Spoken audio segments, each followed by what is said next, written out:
سیستم فرهنگی جمهوری اسلامی با تمام قوا و نظام خودش زنها رو میکوبه. انقلاب حدود 30 اندی سال پیش از دست مردم رو بود با حمله کردن به زنها، با محجبه کردن به زنها، با نشوندن زنها تو خونه ها، با آوردن بخشنامه حجاب اجباری و پشت سر اون 1001 بی‌حقوقی دیگه و بدبختی دیگه برای زنها به وجود اومد.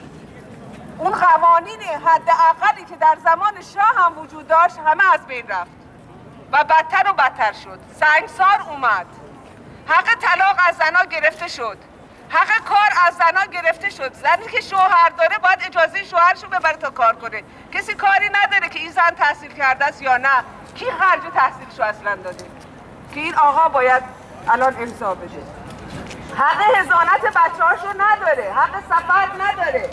جمهوری اسلامی زن و یک نکبتی برای جامعه میبینه. اصلا میگه نباید تو خیابونا باشه، چون همینطورم که میاد تو خیابون باعث پریشان خاطری مردا میشه، حواس مردا پرت میشه.